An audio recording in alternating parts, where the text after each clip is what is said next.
pues presento a Joaquín, que es de la provincia de Sevilla, no propiamente un sevillano, es de Marchena y es sacerdote de la diócesis de Sevilla desde el año 91, si no estoy mal informado.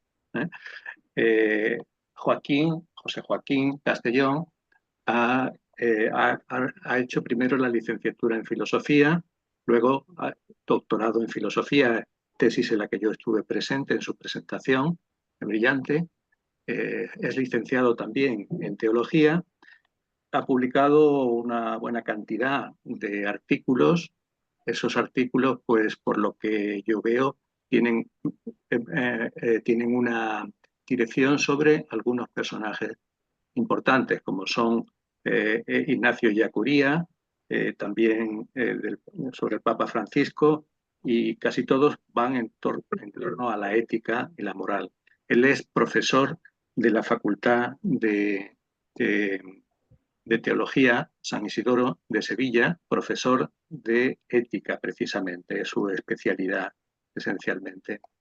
Y bueno, es un intelectual, pero es un intelectual comprometido, o sea, podríamos decir, poniendo entre comillas, que tiene una doble vida, una vida académica y una vida pastoral encargada de una parroquia de las más exteriores de Sevilla, ¿no? De esos lugares donde todavía hay bolsas de pobreza, donde hay mucha inmigración y donde él tiene pues un compromiso con la parroquia y con esa gente más desfavorecida de Sevilla. Y además es delegado del obispo para las migraciones. Se puede decir también alguna cosa más, como que unos 6 o 7 años ha estado como misionero en China y además aquí pues lleva también, podríamos decir, con emigrantes un poco especiales que son los chinos, la pastoral de los chinos. Incluso dice misa en chino en su parroquia para los chinos que hay en Sevilla.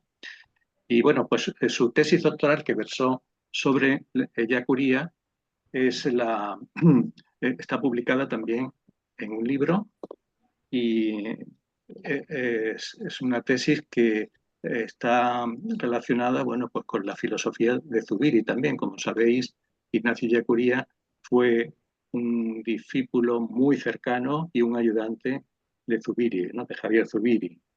Bien, pues con esta presentación yo te dejo, Joaquín, y que nos hables de los derechos humanos y esa relación que tú has descubierto, bueno, yo creo que no solo tú, ¿no? Pero que has puesto en lo que yo he leído también sobre esos fundamentos teológicos para una lucha por los derechos humanos. Así que cuando tú quieras, adelante. Muy bien, pues muchas gracias por la presentación, Luis, y yo siempre encantado de colaborar con el Instituto Munier. No estoy yo muy seguro de que mi aportación sea así como muy trascendente o muy novedosa o tenga mucho peso, pero bueno, si tú me lo pides, porque nos conocemos nosotros desde hace mucho tiempo. Yo creo que era yo catequista en la parroquia Exactamente, de Marchena, en y allí Marchena. llegó un muchacho que había estado en Perú, que a mí me hizo mucha ilusión verlo y hablar con él, ver su radicalidad. De esto hace ya 40 años. 40 años, sí, perfectamente, sí. O más, o más. 40 años o más. Sí. Se pierde la cuenta. Y después nos volvimos a encontrar otra vez, con lo cual, bueno, pues es ya te digo, yo lo que pueda aportar, pues lo aporto, ¿no? Como os decía, la reflexión que voy a poner en común con vosotros es como una especie de fundamentación trinitaria de los derechos humanos. Cuando le comentaba esto a un alumno de la facultad, con el que tengo así cierta relación, me preguntaba incrédulo que qué tiene que ver el dogma de la Trinidad con los derechos humanos, ¿no? Y entonces, bueno, yo le intentaba decir que la Trinidad es la forma de toda relación y que, así muy sucintamente, casi como conclusión de que será de la charla, ¿verdad? La Trinidad es la relación en Dios y esa relación de Dios pues se tiene que ver reflejada en todas las relaciones nuestras y también en esta dimensión de los derechos humanos. Pero yo creo que es índice del divorcio que existe entre la fe y la vida, entre la conceptualización de la fe y la vida. Porque fijaros que la Trinidad es el dogma que conceptualiza de una manera más más pormenorizadas, quién es Dios para los creyentes, y los derechos humanos pues es el concepto que vehicula la configuración de una sociedad justa, y como si esas dos cosas estuvieran en divorcio, cuando Dios quiere la justicia para la sociedad, ¿no? Entonces a mí me resultó significativo esa, y por eso os la comento, ¿verdad? Ya hubo en el 1980 una comisión teológica internacional de las que convocaba Juan Pablo II, donde participaban estas comisiones teológicas, como vosotros sabéis, participaban muchos teólogos. En esta en concreto participaron Congar, Alfaro, Casper, von Balthasar, Lenheimey y algunos otros. Entonces, reflexionando sobre la actitud de la Iglesia ante los derechos humanos, pues reconocían que había sido una actitud negativa de la Iglesia ante la formulación y el intento de implementación de los derechos humanos. Y ellos señalaban que eso comportaba una deformación teológica profunda. Encontraron varias razones. La primera razón era que la formulación de los derechos humanos pues, se hizo en contra de la Iglesia. No se vinculó la primera formulación de los derechos humanos con las que la Iglesia tiene que relacionarse, la Iglesia católica tiene que relacionarse, es la francesa, no la americana, sino la francesa. Y la formulación de los derechos humanos en la Revolución Francesa pues era en contra, no tenía en cuenta ninguna instancia divina, en contra de la Iglesia, y por tanto no reconoce ningún ser absoluto esa configuración, con lo cual pues era como un primer dato negativo, que no lo tenía la afirmación de los derechos humanos en la Constitución americana, pero en la francesa sí. El segundo elemento es que junto con ese enfrentamiento filosófico vino un enfrentamiento político. Bajo el paraguas de los derechos humanos y de la Revolución Francesa, Napoleón en 1798 invade los estados pontificios, ridiculiza al Papa, y todo lo hace en nombre de los derechos imprescriptibles del hombre, comprendidos como concurrentes con los derechos de Dios, dice la propia comisión. Entonces, quizás esa raíz histórica hizo nular que solamente en una sociedad cristiana pudieron nacer esa afirmación de los derechos humanos. Y eso se arrastra durante mucho tiempo. No lo dice la comisión, ¿verdad? No lo dice la comisión teológica, pero la alianza del trono con el altar, esa opción pastoral que se hizo durante siglos en la Iglesia de apoyar la evangelización y la cristianización de los pueblos desde los reyes, desde las autoridades civiles, pues sirvió de rémora y de anclaje para una relación más fluida, porque para afirmar el nuevo régimen había que derrocar el antiguo régimen. Para afirmar los derechos de todos, de los ciudadanos, había que derogar los derechos de la aristocracia y los derechos del rey. Pero es que la Iglesia se había aliado con esos derechos de la aristocracia y del rey para formular su quehacer pastoral. Con lo cual, esa ideologización de la fe, que significaba la alianza del trono con el altar, pues impedía de una manera muy real y muy concreta el reconocimiento de los derechos humanos, por muy sensatos que fueran, ¿verdad? Esa rémora de la alianza del trono con el altar en las repúblicas latinoamericanas significó que durante mucho tiempo, 50 años, 60 años, hubo diócesis que no tuvieron obispos, porque los obispos que presentaban el rey de España eran obispos fieles a la corona y no se podían aceptar en aquellas repúblicas ya independientes un obispo propuesto por el rey. Y entonces hubo un verdadero peligro de cisma por esta situación tan coyuntural de una alianza concreta de política del trono con el altar, ¿no? Entonces, como veis, esto ha sido, yo creo que es lo que tiene más peso, aunque la Comisión Teológica no lo diga. Sí dice esa Comisión Teológica que el daño objetivo ha sido grave, ¿verdad? El daño objetivo ha sido grave. Los papas de la época, leo una frase de ese documento, ¿verdad? Los papas de la época no distinguían todavía entre el contenido y la intención o la motivación. Así se miró mal durante largo tiempo al ideal significado por los derechos del hombre, porque no se conseguía reconocer en él la herencia lejana del Evangelio.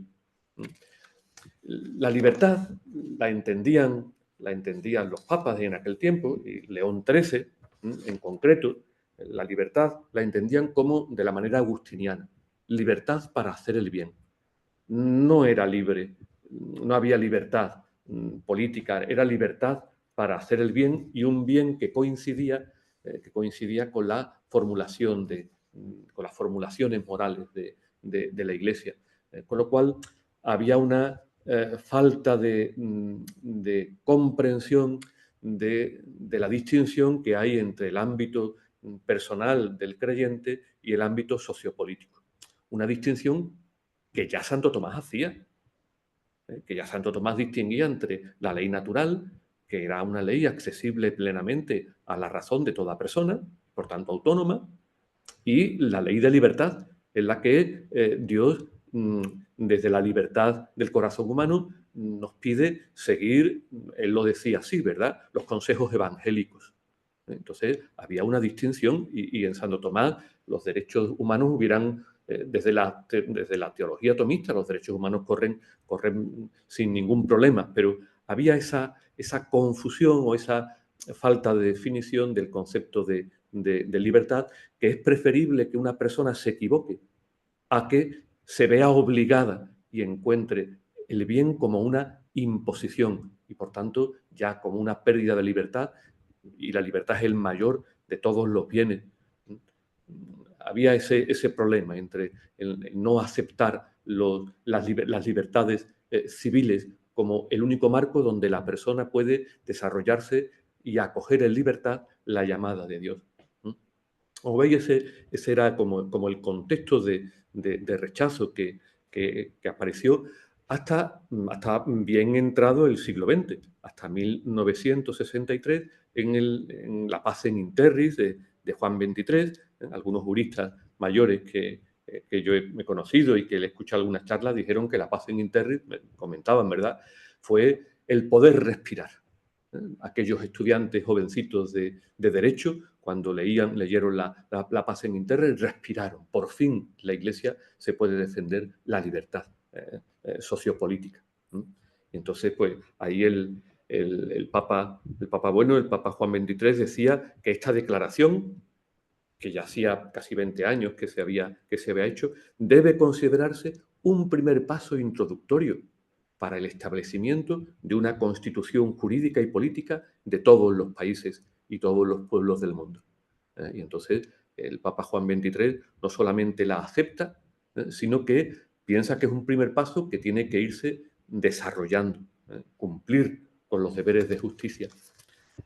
Esta opción de Juan XXIII ya no tiene marcha atrás y el Vaticano II la acepta. Pablo VI, en una locución cortita, en 1974, nos habla de los derechos humanos como un elemento constitutivo integral de la misión de la Iglesia. Y ya vincula la lucha por los derechos humanos con la misión de la Iglesia. Incluso nos habla de un ministerio de la promoción de los derechos del hombre, que es muy interesante eso, como una especie de ministerio. Juan Pablo II lo continúa, y el Papa Francisco, pues, también lo continúa diciendo que los derechos humanos no son suficientemente universales. Es decir, que el magisterio social de la Iglesia, pues los derechos humanos están plenamente reconocidos, ¿verdad? La Fratelli Tutti es la última cita que hemos dicho. Claro, este es el marco de nuestra reflexión, con lo cual tenemos que reflexionar cómo esa verdad de la fe, no solamente una verdad moral, una verdad moral. Los derechos humanos no son solamente, me parece a mí, una verdad moral, sino que se fundamentan y están arraigados íntimamente en nuestra comprensión de Dios, en la revelación cristiana. Toda realidad humana está llamada a tener forma trinitaria, porque el hombre está creado a imagen y semejanza de Dios. Y por tanto, la realidad de Dios, como la realidad de Dios es trinitaria, todas las realidades humanas están llamadas a configurarse de esta forma de la Trinidad. La familia, se ve claro, ¿verdad? La amistad, los amigos, los pueblos.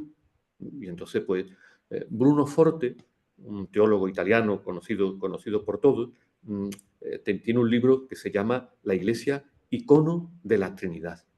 Y nos habla de cómo la perijoresis, esa íntima relación unitiva de amor que proponían los santos padres griegos para explicar la Trinidad, en la que el Hijo y el Espíritu están en el Padre, y el Padre y el Espíritu están en el Hijo, y hay una íntima compenetración, una íntima habitación de unos con otros, pues se tiene que dar en la Iglesia.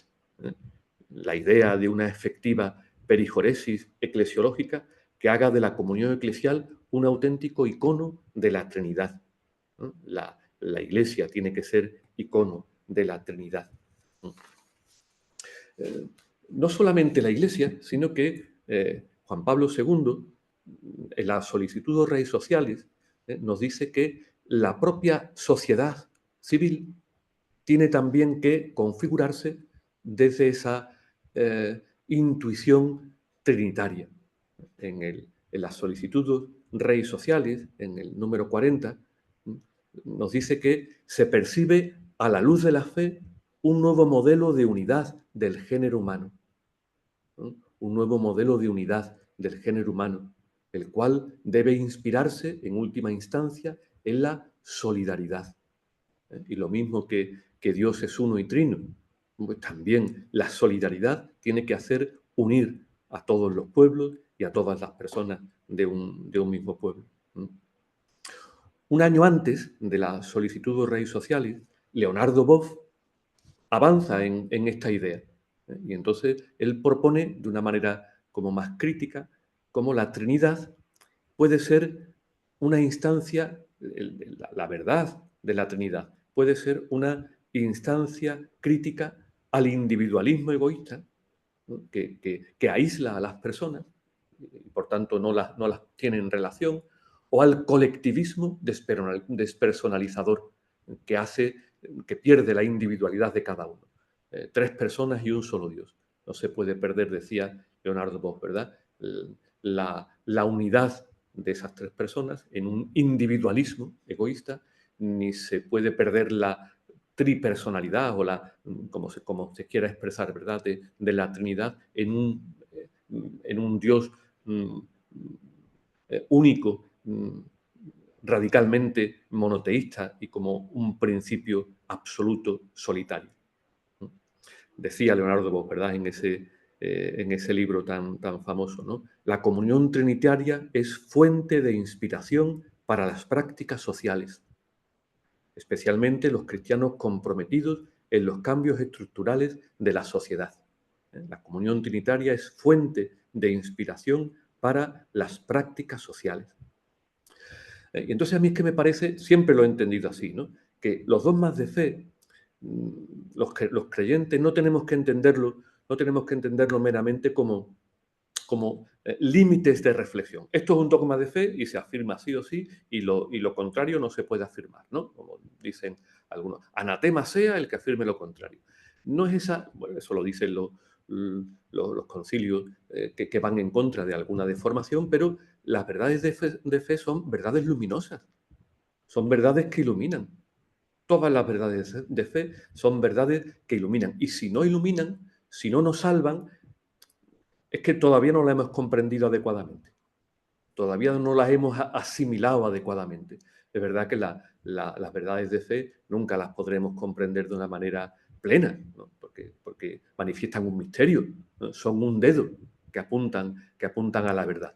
Pero o comprendemos la resonancia vital de esas verdades de fe, o simplemente las confesamos nominalmente, pero no la vamos haciendo carne de nuestra vida. Y esta frase de Leonardo Bosch va en esa línea, de hacer de esta verdad de fe de la Trinidad una luz para nuestras relaciones. Sigue, dice esa cita, ¿verdad? En la Trinidad no hay dominación a partir de un solo polo, sino convergencia de tres polos en una aceptación recíproca y en una donación mutua. Como veis, sí que son frases muy, muy luminosas para la realidad social. El problema de la Trinidad a la hora de iluminar nuestra vida fue y sigue siendo en la teología actual el de una conceptualización abstracta tan elevada que hace complejo el aterrizarla a la vida. Para preparar un poquito la charla, releía yo un texto sobre la Trinidad en Zubiri. Bueno, y aquello era no era, sino que es, que está ahí por ahí el artículo. Pero mire, que a mí me gusta Zubiri, como bien ha dicho Luis, pero es un rizar el rizo de las conceptualizaciones zubirianas. El propio Zubiri lo hacía, o sea, que no le quito yo culpa a rizar el rizo de las conceptualizaciones zubirianas para meter con calzador aquello que nos dice el dogma y al final, pues, los pies fríos y la cabeza caliente. Me parece a mí, ¿verdad? O sea, que no ilumina mucho. Esto va en contra de la conceptualización filosófica, pero yo creo que de un exceso o de una hipérbole de la conceptualización filosófica. También ocurrió así en la época de la formulación del dogma, ¿no? Y entonces, pues, algunas criaturas se perdían. ¿Y esto qué tiene que ver con el Dios del Evangelio? Tantas hipóstasis y tantas... es verdad que las conceptualizaciones son necesarias, pero sin perder de vista esta como os digo, relevancia vital, existencial, histórica, salvífica de la fe. No se quedan atrás los autores actuales, un poquito menos, pero Moltmann o Baltasar también pecan, me parece a mí, de una conceptualización que uno dice al final, bueno, pues esto está respondiendo a algunas cosas, pero no sé yo muy bien a qué, ¿no? No como aquello, ¿no? Pero no como lo de subir y la suidad, pero a mí me parece que hay demasiada artificiosidad. Tanto es así que hay un autor, un teólogo, Eloy Bueno, que cuando analiza la Trinidad de Moltmann o de Baltasar, pues encuentra un error, una dificultad, como un defecto, que es que se olvidan de la primacía del amor. ¿Cómo? Que en la conceptualización del Dios cristiano hay un olvido de la primacía del amor. Pues es un defecto gordo. Cuando leía yo a Eloy de la Fuente, les decía, Eloy, esto lo has dicho tú, pero lo has dicho demasiado suavito, porque a mí me gustaría afirmarlo con más rotundidad. Él lo deja caer, quizá por el respeto que le debemos tanto a Moltmann como a von Balthasar. Y entonces a mí me parece que podíamos partir de ahí, ¿no? Que podíamos partir de una conceptualización del amor, del amor de Dios, para ver en ese amor cómo ilumina el dogma de la verdad de la Trinidad, y a partir de nuestra vida y de los derechos humanos, ¿no? De nuestra vida social y de los derechos humanos. El amor, como sabemos y como nos dice el Evangelio, es Dios mismo, ¿no? Dios es amor y el mandamiento único de la nueva alianza es el mandamiento del amor. Y todo el que Dios es amor y quien permanece en el amor permanece en Dios y Dios en él, dice la primera de Juan en 4:16, ¿no? Es decir, que el amor es donde tenemos que buscar la realidad misma de Dios. Hay algún historiador de los primeros siglos de la Iglesia, Hamann, que comenta que la rápida expansión del cristianismo se fundamenta en parte en la labor apostólica, misionera, de apóstoles, de evangelizadores itinerantes, pero que la mayor parte el grueso de la evangelización era la vida de amor de las familias cristianas y de las comunidades cristianas, que despertaban una luz de sentido en todas las personas que lo rodeaban. Llega a hablar de cómo algunas familias cristianas acogían a niños de la calle y de cómo ayudaban a los ancianos y a los enfermos, y que ese amor solidario, ese amor familiar que vivían, despertaba el ansia de sentido de aquel imperio romano frío y violento, ¿no? Aunque parezca mentira, pero yo voy a acogerme a la conceptualización del amor que propone Santo Tomás en la Summa Teológica. Y entonces, pues, no se puede ser más ortodoxo. Nos acogemos a Santo Tomás y ya no nos pueden decir nada de nada en cuanto a lo que digamos, ¿no? Que para eso sirve muy bien Santo Tomás, sobre todo porque Santo Tomás tiene una profundidad grande en sus propuestas. Sus propuestas, sobre todo, me parece a mí, en las morales, en las sociales, tiene una profundidad grande. Y Santo Tomás nos dice que el amor de Dios y la esencia verdadera del amor, por tanto, es el amor de amistad, siguiendo a Aristóteles. ¿Os acordáis de la última parte de la Ética Nicómaco? Siguiendo a Aristóteles, y él nos dice que la amistad es el resultado de la intensificación y profundización del amor, nos dice en la Summa Teológica. El resultado de la intensificación y de la profundización del amor. Y él comprende que que la relación de pareja, cuando hay una relación de pareja madura, auténtica y verdadera, va tomando elementos de una profunda amistad. Y entonces, cuando los enamorados al principio son enamorados, pero mi compañera, se dice al final, ¿verdad? Cuando el amor va maduro, se dice mi compañera, mi compañero, ¿no? Como un elemento profundo de amistad, o la relación paterno-filial, ¿no?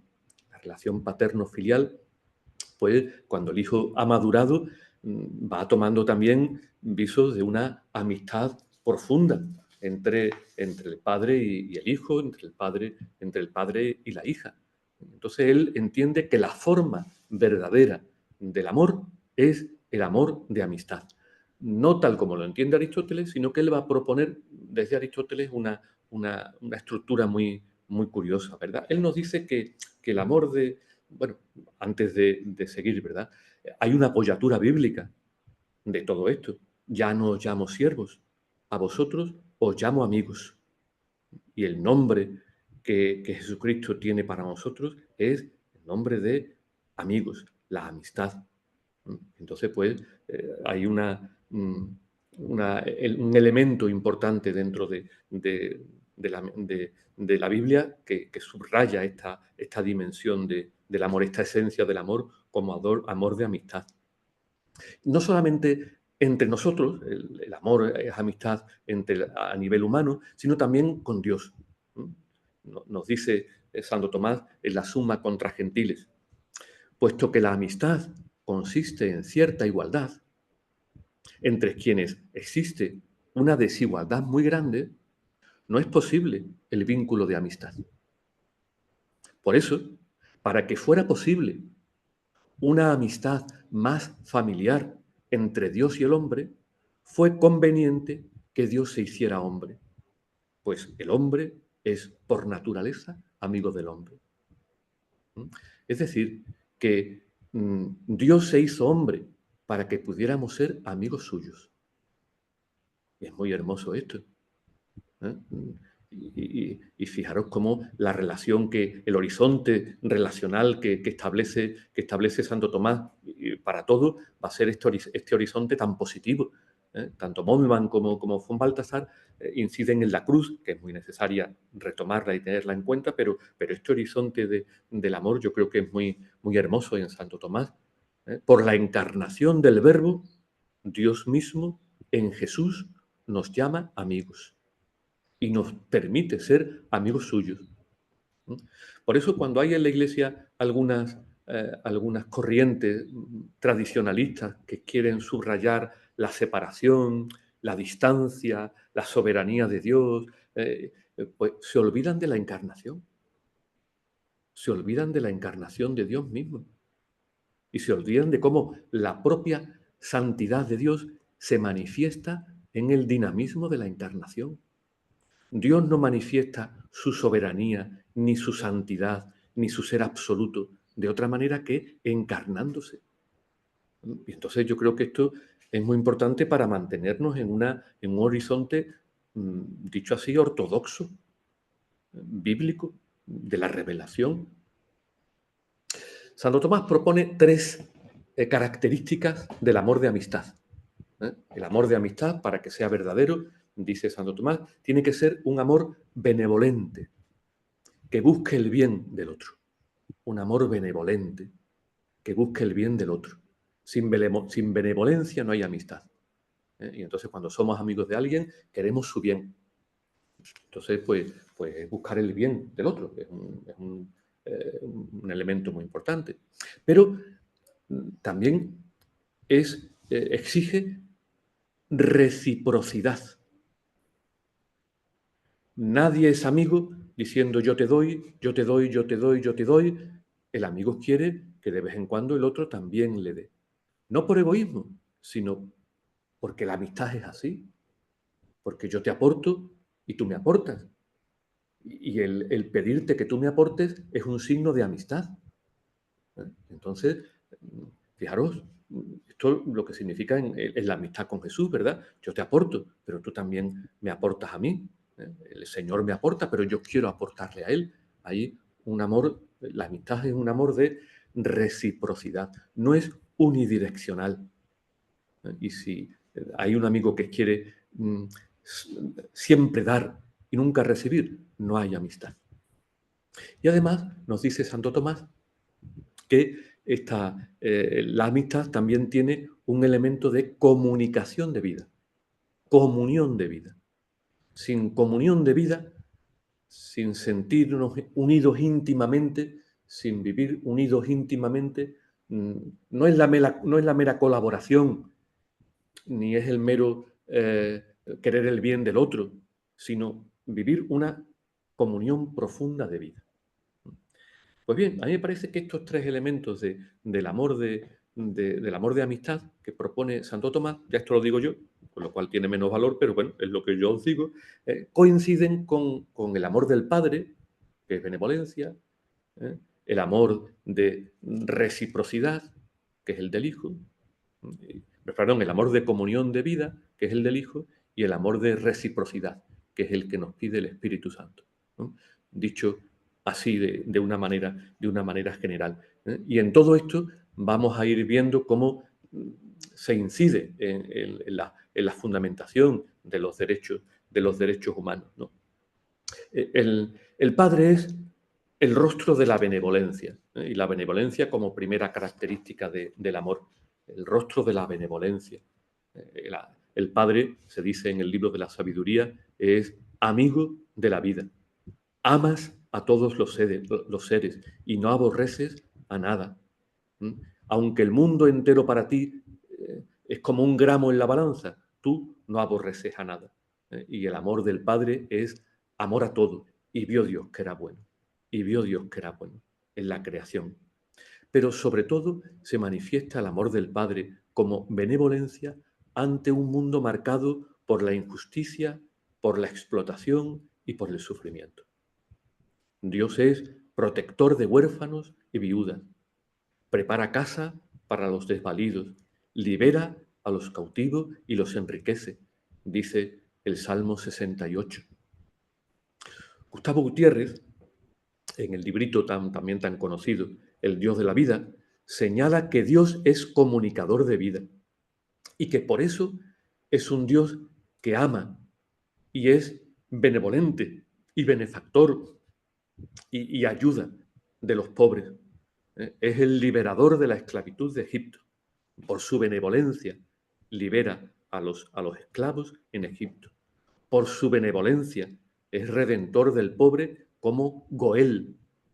que ante el pobre y ante el desvalido, en medio del exilio de Babilonia o de las invasiones de los filisteos, se manifiesta como el Goel, como el Redentor, como el Liberador, como el restaurador del pueblo cuando se encuentra deshecho después de la esclavitud de Babilonia.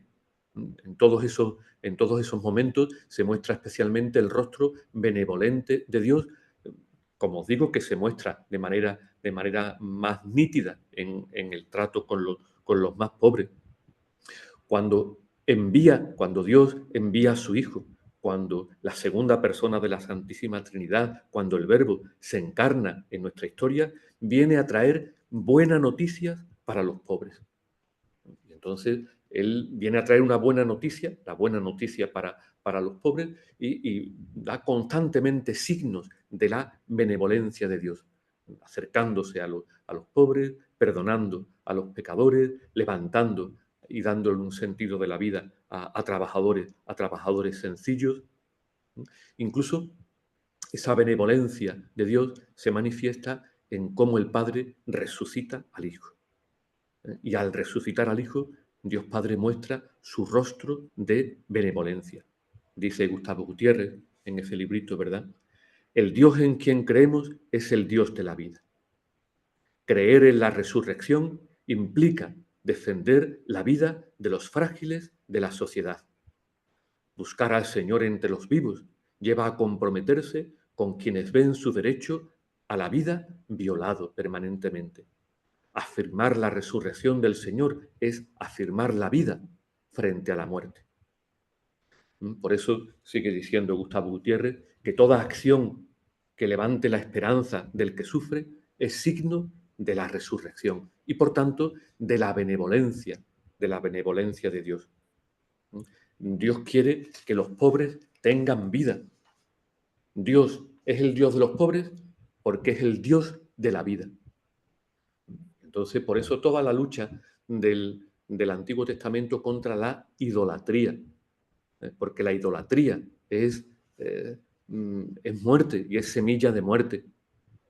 Por eso la relativización de todos los reyes del mundo, porque solamente hay un rey, que es Yahvé, y los reyes tienen que dar cuentas a él.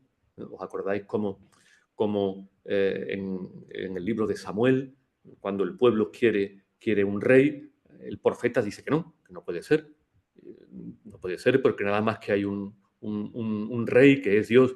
Dios lo consiente, pero lo consiente y el profeta le dice, los reyes van a coger los mejores de vuestros muchachos para sus ejércitos y las mejores de vuestras muchachas para ser sirvientes, o van a reclamar impuestos de una manera excesiva, o van a empobrecer.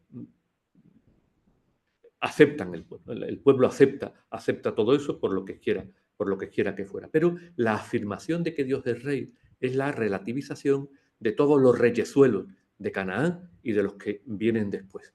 Todos los gobernantes están por debajo de la soberanía de Dios. Por eso el monoteísmo bíblico no solamente es ontológico, no solamente es un monoteísmo metafísico, no solamente es un monoteísmo teológico, sino que es un monoteísmo soteriológico. Es un monoteísmo de salvación. Hay alguien por encima de todos los gobernantes de la tierra que garantiza el derecho de los pobres y el derecho de todas las personas. Por eso esta benevolencia de Dios es como una garantía de que el derecho a la vida lo fundamenta Dios. Y el derecho a la vida, no meramente a la vida biológica, sino a la vida en su desarrollo, es, como decía Hannah Arendt, como decía Hannah Arendt, el derecho a tener derechos. El mismo Jesucristo lo formula, ¿verdad? El reinado de Dios está cerca. Solamente Dios es rey. Y por tanto, el reinado de Dios funda teologalmente el derecho a tener derechos, el derecho al desarrollo de la vida de todas las personas, con especial atención a los más débiles, como nos dice Mateo 25. La benevolencia del Padre, constituido como rey, como soberano, como amigo de la vida, para con sus hijos, especialmente para los que sufren, es el fundamento de este derecho a la vida, con mayúscula, este derecho a tener derechos, que decía Hannah Arendt. Bien, pero este derecho a tener derechos se ve potenciado, este derecho a la vida, se ve potenciado cuando descubrimos que aquel que llamaban Jesús de Nazaret es Dios mismo hecho hombre. Y entonces, en esa afirmación de que Jesús de Nazaret es Dios de Dios, luz de luz, Dios verdadero de Dios verdadero, engendrado, no creado, de la misma naturaleza que el Padre, por quien todo fue hecho, porque Jesús de Nazaret se hizo hombre, ya todos los hombres comienzan a tener una dignidad divina, una dignidad incondicional, una dignidad infinita. Y ya no es meramente un derecho a tener derechos, que ya fundamentado en Dios y por tanto de manera absoluta, sino hay una radicalización de la fundamentación de esos derechos desde la afirmación de que hizo Santo Tomás, ¿verdad? Cuando ante el Señor que le mostraba las llagas, que era aquel hombre que crucificaron, lo reconoce como Dios mío, Señor mío y Dios mío. Claro, aquello fue una crisis profunda de la comprensión monoteísta, de los judíos, de San Pedro, que era judío, de San Andrés, que era judío, de María Magdalena, que era judío, que era judía, claro, porque los judíos tienen una visión, tienen una experiencia teologal madura y saben que no puede haber distintos absolutos, luchando unos con otros, como podían creer los griegos. Ellos tenían un monoteísmo religioso maduro y auténtico.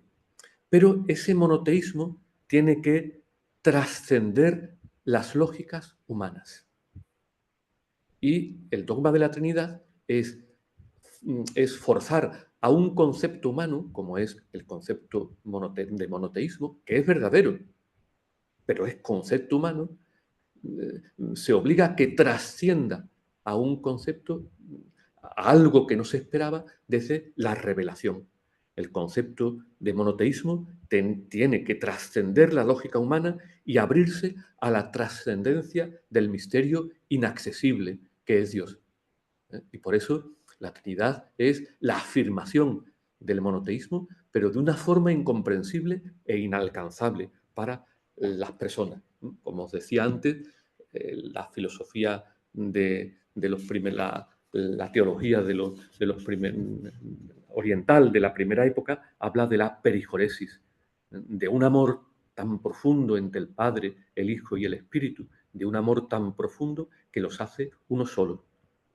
La separatidad, como decía Paul Ricoeur, ¿no? La separatidad que existe entre las personas, que por mucho que nos queramos, siempre hay un límite, incluso en la relación de pareja siempre hay un límite, como la salvaguarda para nuestra dignidad, pero también como la condena de vivir en el mundo, esa separatidad que constitutivamente está en nuestra realidad, en Dios se convierte en comunión, no en separatidad, sino en comunión, ¿no? Como digo, los judíos, que eran los apóstoles que eran judíos, tuvieron que trascender aquello por lo que habían experimentado. Habían experimentado que en aquel hombre, durante su vida histórica y después en la resurrección, habían experimentado el encuentro con Dios. No podían dejar de afirmar que Jesucristo era Dios, como os decía antes de Santo Tomás. En ese hombre concreto habían podido vivir y podían vivir, no solamente en pasado, sino en presente, porque había resucitado, podían vivir la comunión plena con Dios. Una comunión como con ninguna otra persona del mundo podemos vivir, porque Dios no nos envía un Salvador, Dios nos envía su salvación, que es el mismo para que entre en comunión con nosotros. y la experiencia de los apóstoles es vivir en una comunión íntima con Dios. Por eso, la afirmación de que Dios mismo se hace hombre y eso le da dignidad absoluta a la naturaleza humana, no es del todo correcta. Lo que le da valor absoluto a la condición humana, más que a la naturaleza, es la comunión íntima de Dios con el hombre y la posibilidad que abre de comunión íntima del hombre con Dios. Eso nos da a nosotros, le da a las personas la dignidad absoluta por comunión de vida, no por la afirmación meramente nominal de que Dios se hace hombre en el dogma, sino desde la experiencia teologal de que Dios quiere hacerse amigo de cada persona. Ya no os llamo siervos, sino que nos llamo amigos. Y es una dignidad desde la comunión con el Hijo. Una comunión que se da en todos los momentos de nuestra vida. Hay algunas veces que se separa la encarnación del resto de la vida del Señor y de su momento en la cruz. Pero a mí me parece que eso es una comprensión abstracta de la encarnación, de la naturaleza humana. Es una comprensión abstracta de la naturaleza humana. Porque lo que ocurre de verdad es que Dios mismo entra en comunión con el niño de Belén, Dios mismo se hace adolescente y sigue el proceso de la encarnación, Dios mismo se hace joven y adulto, Dios mismo se hace perseguido y crucificado en la cruz, y hasta que no muere el Señor en la cruz no termina su proceso de encarnación. Hace carne la cruz, hace carne la humillación y el sufrimiento de las víctimas de toda la historia. La encarnación no se aísla del momento de toda la vida, no se produce en un momento de la historia del Señor, en el comienzo, en la gestación de María en la cruz, el 25 de marzo, cuando celebramos la encarnación o el anuncio, la anunciación, sino que se prolonga en toda la vida de Jesús. Toda la vida de Jesús es dinámica de encarnación. Y en toda la vida de Jesús nosotros podemos comprender nuestra vida en comunión con Él. También en los momentos de sufrimiento podemos entender una comunión de vida con Él. Y es la comunión, la posibilidad de la comunión y la comunión real la que le da dignidad infinita a nuestra vida. Por eso hicieron muy bien los santos padres en luchar contra una comprensión adopcionista de Jesucristo. Jesucristo era un hombre tan bueno, tan bueno, tan bueno, que el Señor, que Dios Padre lo adoptó. ¿Y los que no somos tan buenos? ¿No nos adopta? ¿O nos adopta un poquito menos? Y ya no tenemos esa dignidad plena y radical e incondicional que significa la encarnación. Entonces los santos padres dijeron, no hay una adopción, hay una encarnación. Dios se encarna en el cuerpo de aquel niño, Y esa afirmación no adopcionista, sino trinitaria, hace que la dignidad de las personas sea incondicionada, porque Dios mismo se hizo hombre. Y también hace que la dignidad de los pobres, que es la que más se pone, la que más se viola, sea también incondicionada. La dignidad de todos los pobres es una dignidad que no tiene condiciones, que hay que afirmarla siempre incondicionalmente. Y por eso no pueden ser los pobres meros objetos de caridad. Los pobres están llamados a ser sujetos de comunión con Dios. Están llamados a vivir esa dignidad suprema que es la comunión con el Hijo. La comunión en el amor humano, la comunión en la amistad humana, la comunión en la evangelización, la comunión en el sufrimiento. La comunión en la resurrección, la comunión con el Hijo. Entonces, fijaros cómo esta encarnación del Verbo nos hace vivir la dignidad humana y la fundamentación de los derechos humanos de una manera muy dinámica, no meramente nominal, sino profundamente dinámica y que nos pide a nosotros también esa aportación, esa reciprocidad.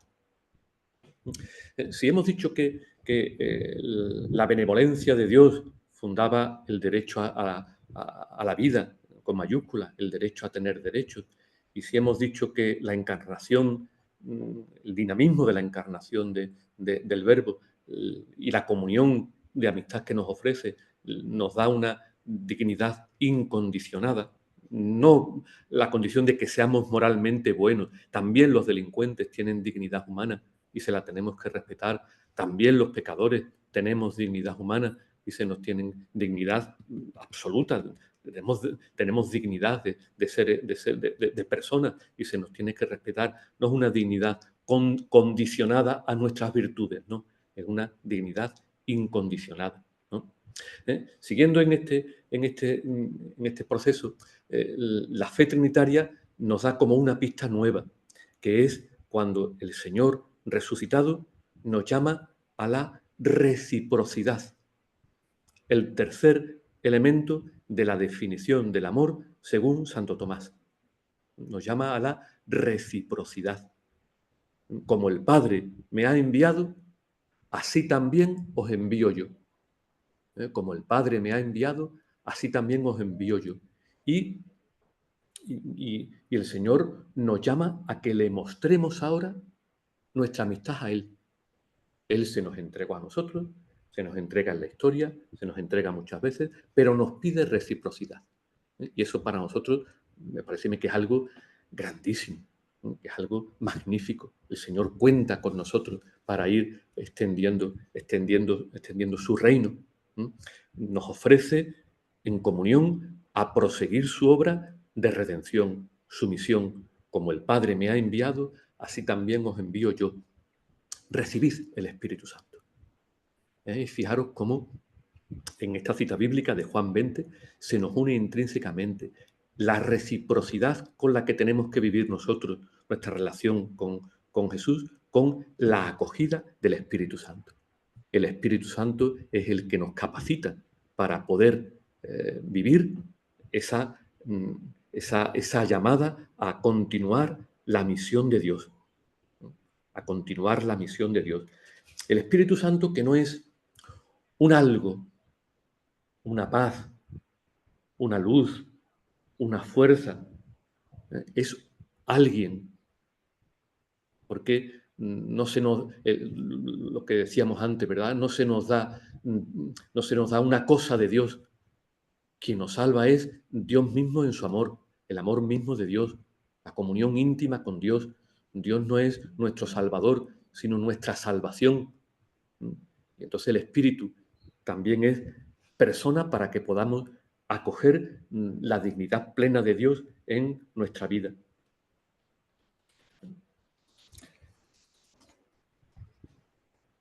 Claro, esta misión que tenemos que continuar, la misión de la evangelización, es una misión que es global, es una misión de evangelización explícita, de continuar con la Iglesia, a muchos niveles, pero también tiene una dimensión social y tiene también una dimensión política. Y entonces la Iglesia siempre nos ha dicho, el mismo Santo Tomás, ¿verdad? Consideraba que el bien común, el bien social, el bien de la polis, el bien político, era superior al bien individual. Y la Iglesia desde hace ya tiempo pues nos habla de la caridad política.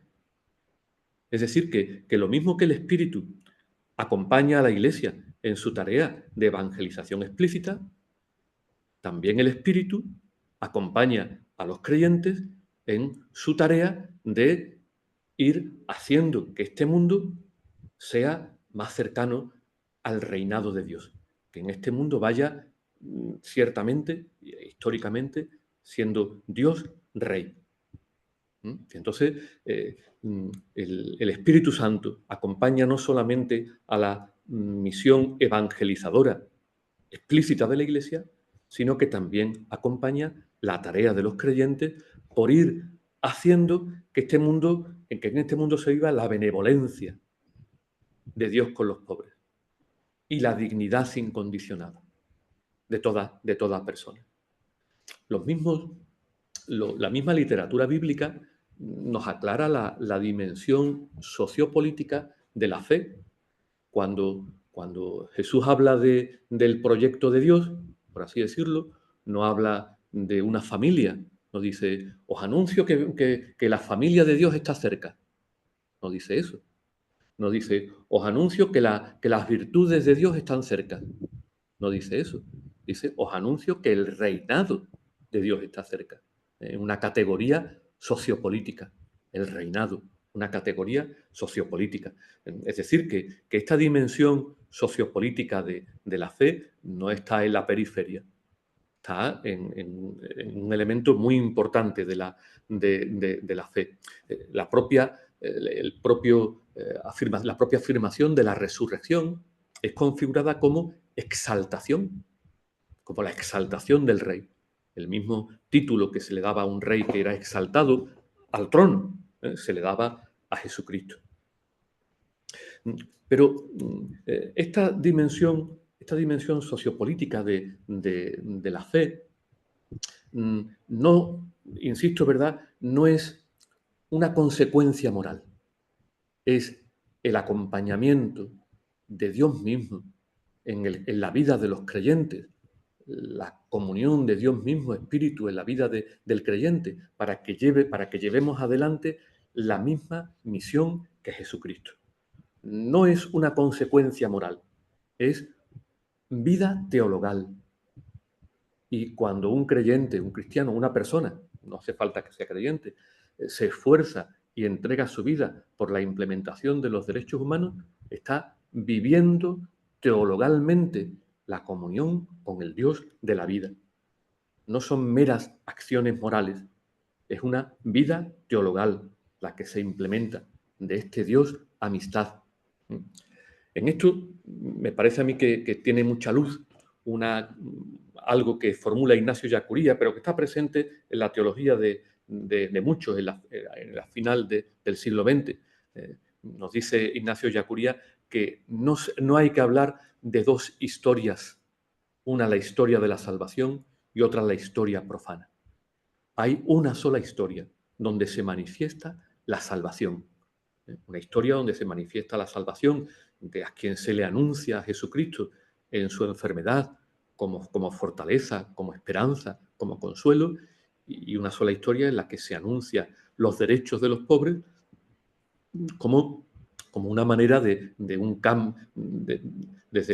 cambio sociopolítico a una mayor justicia. No se dan dos historias, dice Ignacio Ellacuría, ¿verdad? No se dan dos historias, una historia de Dios y una historia de los hombres, una historia sagrada y una historia profana. Más bien lo que se da es una sola realidad histórica en la cual interviene Dios y en la cual interviene el hombre. Es decir, que en todos nuestros esfuerzos por configurar nuestra sociedad desde una mayor justicia, desde una mayor misericordia, está presente siempre el Espíritu del Señor, haciéndonos vivir teologalmente ese amor de reciprocidad, ese amor con el Señor, haciéndonos entregar también nuestra vida a esa reciprocidad con Dios. Dice Ignacio Ellacuría, y es muy, muy interesante, que incluso cuando hay fracasos en nuestra vida, cuando hay pecado, cuando hay injusticia, sigue Dios presente en comunión con nosotros. El pecado, la injusticia, no hace desaparecer a Dios, dice Ignacio Ellacuría, lo crucifica.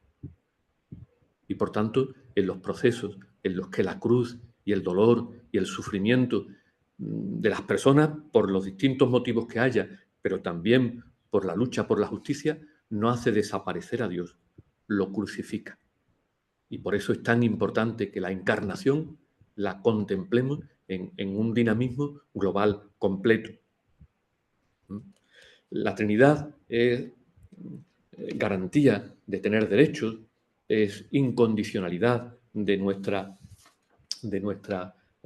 dignidad humana, y también es el acompañamiento que Dios hace con nosotros para que busquemos una implementación real e histórica de los derechos humanos, como nos decía Pablo VI, ¿verdad? Como decía, estamos dentro de lo que es el magisterio, ¿verdad? Como muy cerca del misterio pascual, como una especie de ministerio de implementación de los derechos humanos.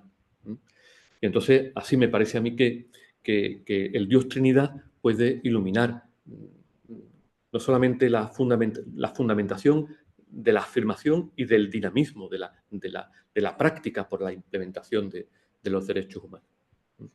Bueno, hasta aquí llega mi aportación. Muchas gracias.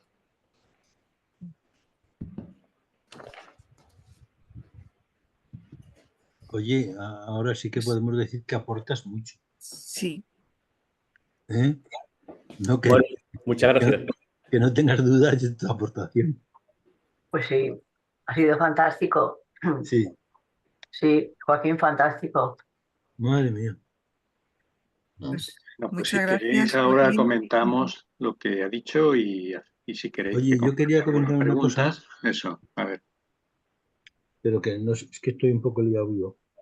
Yo prefiero comentarios a preguntas. Bueno, primero me aclaras y luego... No, vamos a ver. Yo tenía la duda, o que tengo una duda, como tal y como lo has explicado tú, que no hemos pasado una época donde por ese miedo de la fe al mundo de, de falta de rigor de la fe para implantarla a los demás, como que hemos optado por como que había dos realidades. Y así no molestamos a los que no creen. Una historia como una especie de argumentos y de doctrinas para los creyentes, y para los no creyentes, pues ellos sí buscarían la vida también. Yo entiendo que dices, no, si es que realidad sí hay, no hay más que una realidad. Entonces, eso anula el discurso ese que yo veo que se ha dado en muchísimos años últimos, que es como hacer dos realidades para no molestar ni los unos a los otros, ni nosotros a los no creyentes, ni los no creyentes a nosotros. Entonces, como diciendo, cada uno que, ¿no? ¿O qué?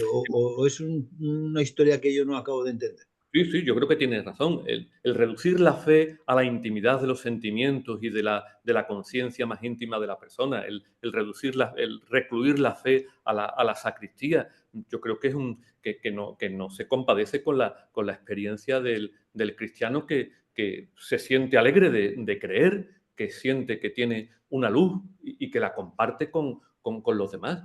El mismo Habermas, en su ética dialógica, comentaba que los creyentes tienen derecho a proponer, a lanzar sus propuestas y derecho también a lanzarlas en un lenguaje propio. Hombre, haciendo el esfuerzo de que todo el mundo lo comprenda, pero también en su propio lenguaje, porque Habermas comprende que la riqueza de un lenguaje, para él, que no es creyente, simbólico o mítico, tiene una riqueza que no se debe perder. Entonces, yo estoy contigo, yo creo que hay que superar esa cobardía de no proponer la fe y de no proponer los fundamentos de nuestra fe también para el trabajo sociopolítico, ¿no? Yo creo que hay que proponerla, ¿no? Yo creo que el Instituto Munier tiene eso como un elemento importante, me parece a mí, ¿no? Vale, muy bien, gracias. Yo quería preguntar, ¿no les parece que a lo mejor sería un buen foro desde la Iglesia, la doctrina social de la Iglesia, ahora que tenemos un Papa continuador de León XIII con León XIV? ¿No podría ser la doctrina social de la Iglesia ese foro que nos diera a los creyentes una apertura hacia el mundo desde esa concepción de los derechos humanos? Lo digo porque ya hace muchos años, yo hace 25 años, yo estudié doctrina social de la Iglesia y mi tesina en principio de valores permanentes era sobre la dignidad humana como fundamento de los derechos humanos. Y ya en aquel momento se veía como algo raro, incluso dentro del ámbito de los cristianos. Hay muchos cristianos que decían que el foro de los derechos humanos nos es ajeno. y tratar de buscar una fundamentación en la dignidad a mucha gente le parecía raro. Y yo creo que debería ser algo bastante natural para los cristianos. Yo creo que sí, ¿no?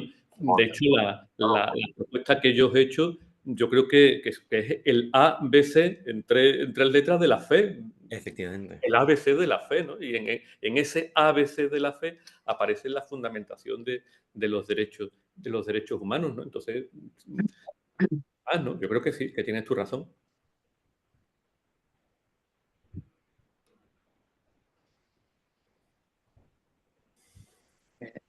Yo por llevar la contraria, ya que no está aquí Carmen, que suele ser un poco Pepito Grillo del tema de los derechos, ¿no?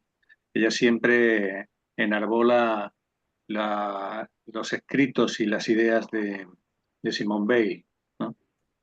Y Simone Weil, al parecer, tuvo una discusión, bueno, no sé si hubo discusión porque no sé si hubo contestación, pero bueno, se dirigió a Maritain, que fue uno de los pensadores que protagonizó la Declaración de los Derechos Humanos de las Naciones Unidas, ¿no? Entonces Simone Weil planteaba que no se puede empezar a hablar por los derechos, sino que hay que empezar a hablar por los deberes del hombre, ¿no? Entonces, en este sentido, pues introduzco una idea un poco de sospecha de si el lenguaje de los derechos humanos, la publicidad que se le hace a esto, llega a ser al final pues como un convencimiento para todo el mundo de que tiene derechos, pero que se olvida de los deberes. Entonces, en este sentido, yo creo que la fe cristiana nos tiene que decir algo, ¿no? Porque observo que hoy día pues hay bastante conciencia de que cualquiera, ¿no?, sin haber estudiado nada, se cree poseedor de una cantidad de derechos, ¿eh?, sin título alguno para ello, ¿no? O sea, desde dar las notas en el colegio las mejores, aunque no haya estudiado, a cualquier otra cosa, ¿no? O subsidios sociales o no sé qué, ¿no? Entonces, siempre los derechos por delante. Y claro, para que haya derechos tiene que haber alguien que responda a esos derechos, ¿no? Que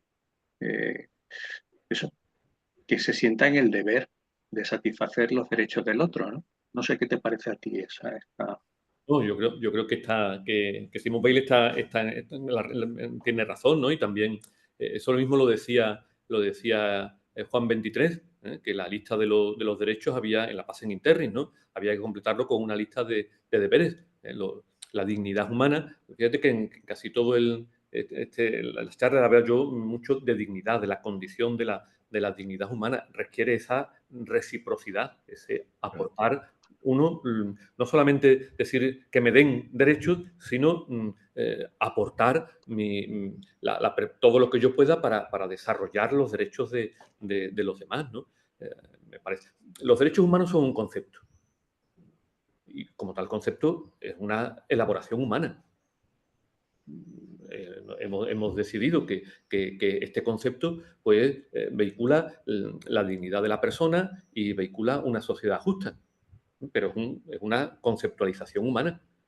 En lo que yo he querido comentaros hay un elemento de profundidad que se puede conceptualizar como derecho o se podría haber conceptualizado de otra manera. Los derechos es un concepto nuestro que se fundamenta en una realidad, en la realidad de la dignidad, de la persona por todo lo que hemos estado viendo. No solamente como concepto es limitado, sino que como concepto es deformable. Deformamos el concepto del amor, deformamos el concepto de amistad y llamamos amigo a cualquiera. Y también se puede deformar el concepto de derechos si no se entiende en su riqueza y en su profundidad. Entonces, a mí me parece que se puede establecer una sospecha, pero una sospecha, digo yo, como táctica, porque insisto en que los derechos humanos son una conceptualización nuestra. Son un artefacto, así dicho de manera brutal, un artefacto que nosotros hemos construido conceptualmente. Pero yo creo que la crítica a los derechos humanos tiene que servir para que los profundicemos, los analicemos y se conviertan en un concepto dinámico.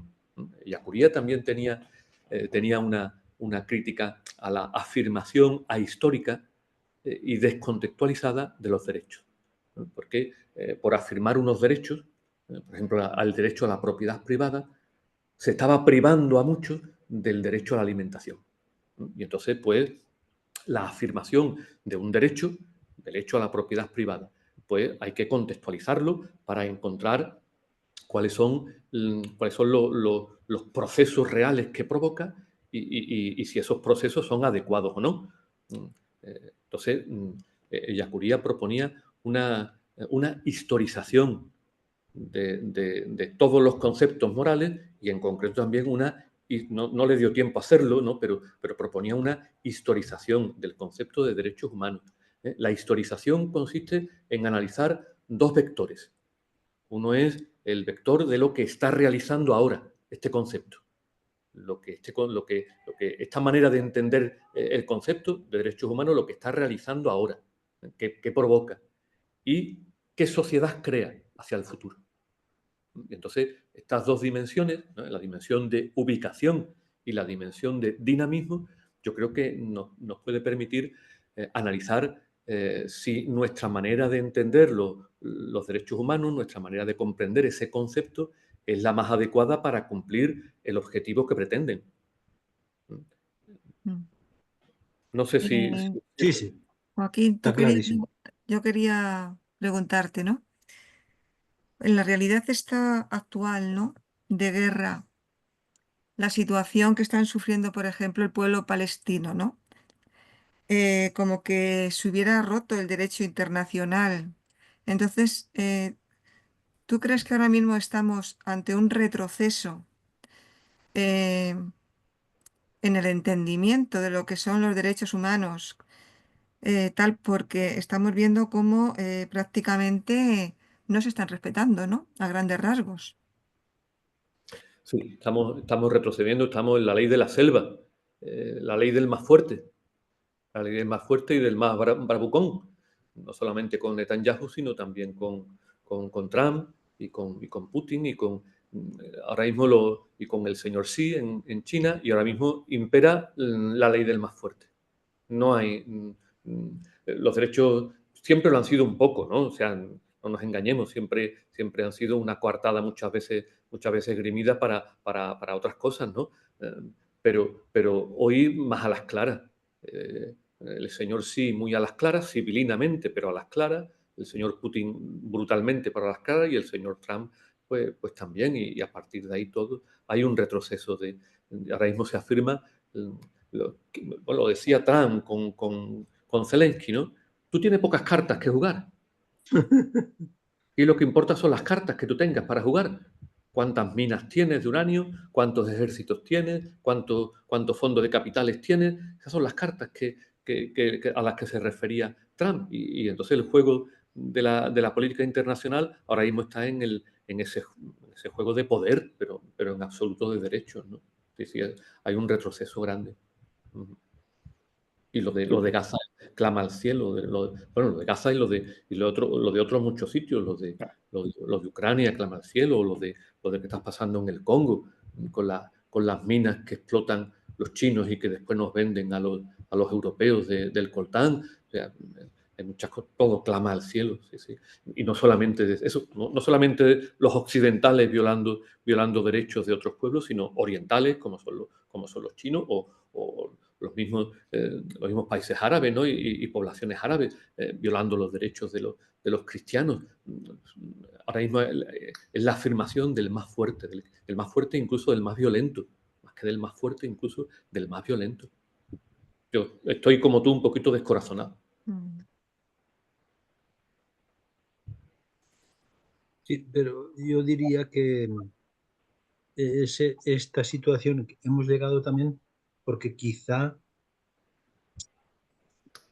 por las razones que sea, no hemos sabido reaccionar a todo el proceso de involución que ha ido llevando en las sociedades en los últimos 40, 50 o 60 años. El sentido del individualismo que existe ahora, yo no veo que haya existido siempre. Y ahora la gente lo tiene interiorizado como una cosa normal. como una cosa que a la gente le dices, pero bueno, y los demás, y los otros, pero si es que no sé de qué me estás hablando. Entonces, Como antes insinuaba también quiero Luis. decir que yo veo que yo lo poco que me he entendido de historia es que normalmente los políticos, normalmente, no hacen algo que no cale en la sociedad donde ellos gobiernan, ¿no? O sea que si Trump hace las barbaridades que hace es porque por desgracia hay gente que le aplaude. Y lo mismo pasa con Putin, o pasa con Sánchez, o pasa con el China, o pasa con el otro. O sea, que ellos no son tontos, ¿eh? Entonces, yo lo veo así, yo veo que ellos si supiesen que iban a tener una oposición clara de la población que tiene otra conciencia de eso, no lo harían. No lo harían. Yo creo que no. Hay una corrupción del concepto de derechos humanos, como tú has apuntado, y también Luis, de un derecho burgués. Claro, Un claro. derecho No, no, absolutamente individualista, sí. claro, y que ha calado en la gente. Es que yo veo que los conceptos, como tú decíamos, muchas veces los conceptualizamos nosotros también. Quiero decir, que tú hablas de la pobreza, pero como un concepto. Joder, es que cuando tú la pobreza la tienes cerca, y eso ya es otro tema, ¿eh? No es lo mismo hablar del paro que tener un hijo en el paro, ¿eh? Entonces la gente, por descansar, por relajarse, por vivir un poco mejor, por las razones que sea, pues bueno, nos hemos acostumbrado a hablar, sí, hablamos de todo, los pobres y tal, pero ya vemos el resultado. La gente tiene que... nosotros habría que recuperar algo del sentido del sacrificio también, ¿eh? O sea, quiere decir que todo esto no es gratis, ¿eh? Todo el compromiso, claro, al final lo puedes pintar como quieras, pero también tiene una dosis de sacrificio, ¿eh? De que te pasa factura a ti. Y eso la gente, yo no veo que esté por eso. No sé, yo lo veo así, ¿eh? Pero Sí, yo estoy de acuerdo contigo. yo lo veo así. Es que cuando en una familia o en un eso, el disfrute tiene más valor que el sacrificio de ir a hacer cualquier cosa por tu hermano o por tu madre, pues es que algo ha quebrado ahí, ¿eh? Cuando a lo mejor la gente, en fin, no sé, yo lo veo así, yo lo veo así. Yo lo veo que son pequeñas cosas que no te das cuenta, pero cuando se materializan, dices, tía, esto aquí ha quebrado algo, ¿eh? Algo se ha roto, ¿eh? Y Yo no sé, hay algo, Florian, creo que lo que tú planteas, y también yo tenía así en mi fondo en la cabeza, es como que hay una subjetivización de los derechos humanos cuando realmente lo que se necesita es objetivizarlos, ¿no? claro, O sea, los derechos humanos ojalá pues transiten hacia derechos civiles, ¿no? Y en fin, en este sentido, bueno, pues nos parece que los palestinos, porque los palestinos han sido terroristas o tienen terroristas en su interior, pues se puede hacer eso, ¿no? Oiga, no se puede hacer eso, pase lo que pase, ¿no? Sea quien sea el que haya hecho antes previamente eso, ¿no? Entonces hay que poner unos límites objetivos a ese tipo de actuaciones y tendrían que ser penadas dentro en un tribunal apropiado, ¿no? Que es muy difícil tener se ha intentado algo y se han dado pasos, ¿no? Pero tener una jurisprudencia, no más que una jurisprudencia, una jurisdicción internacional, ¿no? Donde se penalice eh, las, las violaciones de los derechos humanos, pues depende a quién. Jamás veremos sentado en un banquillo en el Tribunal Internacional ¿cómo se llama? De Penal Internacional a Trump, ¿eh? O a Putin. ¿Eh? Veremos a lo mejor Netanyahu. eh, en cambio han pasado algunos de África por ahí, ¿no? Entonces, bueno, es que está totalmente deformado, como dices tú, ¿no, Joaquín? O sea, tenemos el concepto, pero bastante deformado, ¿no? Un poco fue lo que pasó también en América, ¿no? con España. España introdujo un sistema de derecho allí, ¿no? pero es que nació conculcado también, ¿no? O sea, sobre el papel estaba muy bien, y luego la realidad pues, era otra. Así que, Joaquín. Sí, hay una reflexión a lo mejor contradictoria, que cuando la Iglesia, yo he criticado la unión del trono con el altar, sin embargo hay en algunos momentos de la historia en el que a lo mejor era la única manera. Era la única manera de aliarse, de tratar de influir en quien tenía todo el poder militar para que actuara de una manera más humana y más evangélica. Y entonces, porque está muy bien las proclamas, las proclamas que hacemos, ¿no? Están muy bien, pero como el mundo es mundo, sin un poder real, no hay corte internacional que enjuicie a nadie. Sin un poder real no hay corte internacional que enjuicie a nadie. Entonces, claro, la Iglesia, la historia es compleja, ¿no? Entonces, bueno, hemos analizado, os he hecho una propuesta y ahora os digo algo que parece contradecirlo, pero que las dos cosas son verdad, ¿no?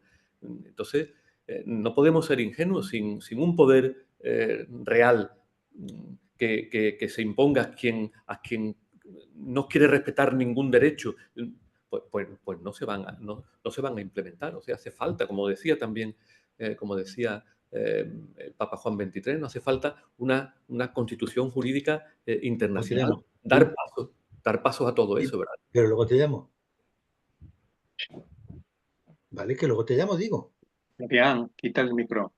¡Ah, joder! Sí.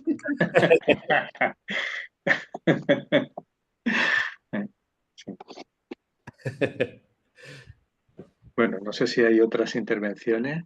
Yo solo Quedan 5 minutos. quería comentar por lo que decías tú, Luis, Sí. de lo que decíamos de la doctrina social de la Iglesia, los derechos, etcétera. Hay un texto, un libro que tengo yo, es de Stefano Fontana, que crea el Instituto de Doctrina Social de la Iglesia, que habla sobre eso, por una política sobre los deberes, y lo relaciona con la vocación, la comunidad de los bienes, el trabajo como vocación, la ciencia y la técnica al servicio de los deberes, etcétera, etcétera. Es decir, que yo creo que la investigación que podamos hacer desde diferentes campos, como el derecho, la filosofía, que son mis campos, yo creo que los derechos humanos no es algo cerrado. Aunque haya 30 artículos y la declaración esté ahí, la implementación también depende de la comprensión, la interpretación que vayamos haciendo. Y yo creo que sí deberíamos más ir hacia los deberes que no los derechos. Los derechos, los 30 artículos lo tenemos claro, pero la implementación, la aplicación, etcétera, debería ir por los deberes y más desde la vocación religiosa, desde esta concepción que nos ha explicado Joaquín. Sí, hay una cosa más en cuanto a la cuestión internacional. En las últimas opciones, en las 4 opciones que presentaba el documento de Puebla, había una que era la acción de la persona en la comunidad internacional, ¿no? Y esto yo creo que sería algo que, bueno, era un buen deseo, por supuesto, y requería un compromiso de la Iglesia en ese sentido, ¿no? Y esto habría que rescatarlo hoy día, ¿no? Y eso yo creo que, por ejemplo, para el tema de los palestinos sería básico, ¿no? O sea, como un derecho de interferencia ante una masacre, ¿no? Una barbaridad. Sí. Como una injusticia que clama al cielo, ¿no? Claro, o sea, poner límite, ¿no? Que lo que se puso históricamente también, una anécdota, ¿no? Yo recuerdo, no sé dónde lo leí, un libro de historia de la Iglesia de medieval, ¿no? Hubo el Papa consiguió condenar la utilización de flechas, ¿no? O sea, la guerra no se podía evitar, ¿no? Pero, claro, decía que matar sin ver la cara del enemigo, pues es un asesinato que no tiene posibilidad de defenderse, ¿no? Cosas de este tipo, ¿verdad?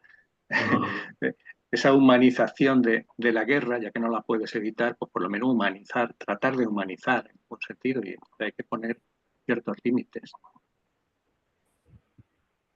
Bueno, pues no sé, Joaquín, ¿nos quieres decir algo ya? Nada, agradeceros la invitación y la posibilidad de charlar un ratito